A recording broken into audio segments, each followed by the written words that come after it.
When we are all born, we are born with full of love. Everybody wants us. Everybody loves kids. Why? Because the children are full of love. They are ready to give unconditional love to everyone. And when you look at the talents, every kid does 100 things in a day. They play, they draw, they write, they cry, they run, they jump, they meet people, they fight, they hug, they kiss, they eat, they sleep. But whatever they do at that particular point of time, they are immersed totally into it. They forget the world outside. When they play with few other kids, their whole world is only that. They are so expressive, they are very powerful, very innocent. We were all that way back 30, 40, 50, 20 years ago. We were all children. We all had that potential of doing multiple things in a day, multitasking, energetic, playful. But where did it all go away? With some harsh experiences in life, we start conditioning ourselves. I know a lot of people, they don't even laugh, they don't smile. People have become so much adults, so they don't want to become a child again. That's the problem. If you observe the children, they go everywhere, they go with everyone, they play, they cry, but then they come out immediately. The next moment they laugh, but the adult keeps on crying for years and years. The happiness is gone, the laughter is gone. So when you are born, you are with unlimitedness, love, of energies, of multi-dimensional tasks. As and when your age grows, your mind started giving thick layers and conditioning, so you lost your inner child. The hardcore shell of the head becomes so strong when the age grows, like a thick nut. It doesn't, nothing penetrates later. But the child is so beautiful. It's like a tender, very sensitive, full of emotions, full of vibrations, full of energies. And we were all that once upon a time, with all our life lessons, with all our emotions, with all our experiences, hardships. We lost our child, inner child. Time to go and get it back. Where did it go? I heard yesterday a case that one of the kid is not letting her mom go anywhere. Tightly, always with the mother for 4 years. It would have been very tough for her. 4 years, the kid is always around you, not leaving you, holding tight. When they did the counseling, they understood that the kid was kept in incubation for 24 hours the moment it is born. So that insecurity, look at that. Day one, the insecurity of the kid is so strong that the kid is not ready. The moment the kid came to the mother, the kid is not ready to leave the mother anymore. So when they understood this is what happened when the baby was kept in the incubator because of some jaundice. Then the mother slowly started speaking with the child when the child is about to slip to the sleep. When the kid is about to sleep, the subconscious is fully open. There, you can program or reprogram or remove anything. Very easy. But you need to be careful because you are accessing something which is very, very sensitive. So the mother said to the child, don't worry, we are there.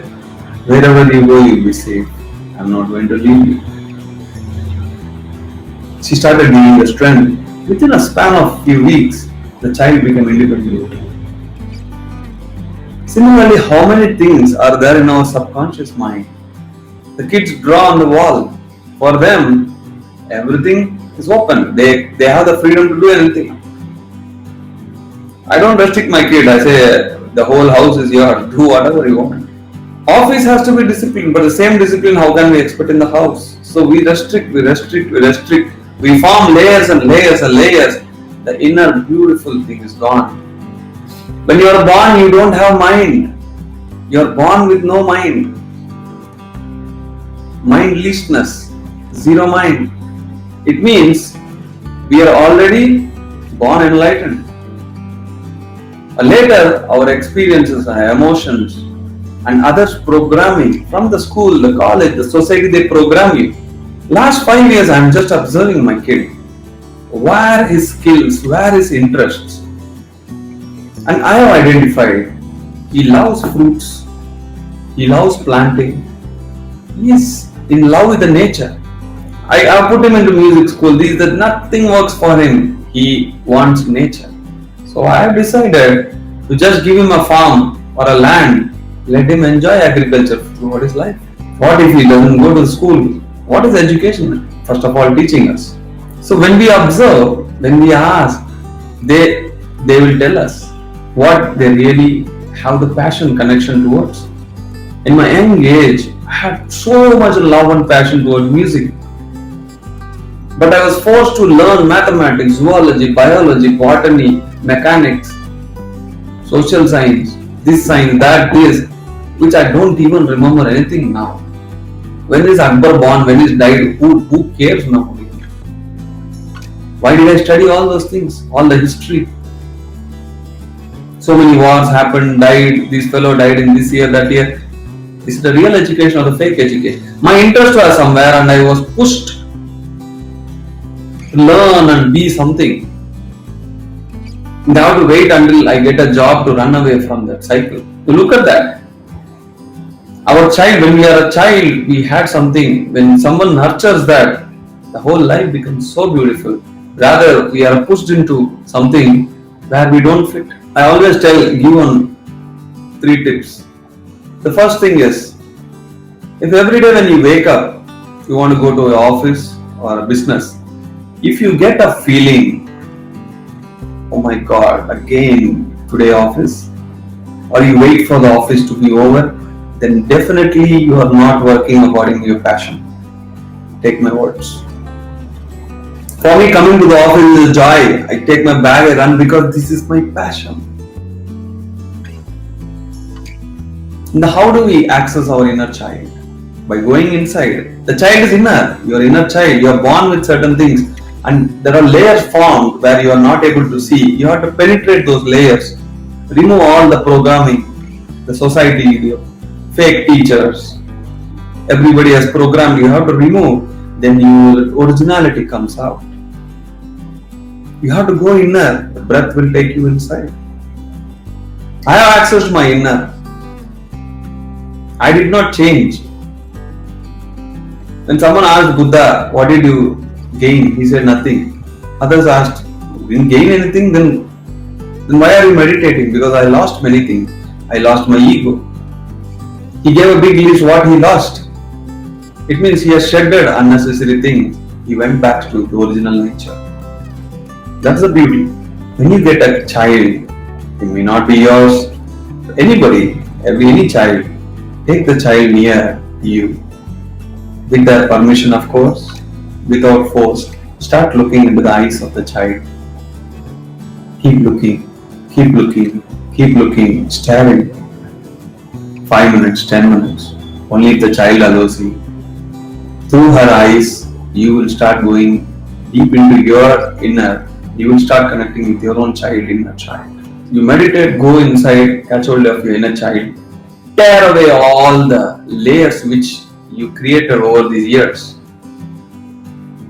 Thinking that you have to do this. Harness, go inside, find your own child. Go back to your original nature. Empty mind, energetic, handling multiple things, full of emotion, love. Then your whole way of looking things will totally change. Look into the eyes of the children, observe the children. What are you going to get when you observe adults? Nothing. I got a gift in meditation, I can read minds. Sometimes it's a curse for me. Oh my God. Every mind is dirty. Every mind is full of traffic. But I know how to control it. I see only when it naturally comes so that I can help others. Not everybody is expressive.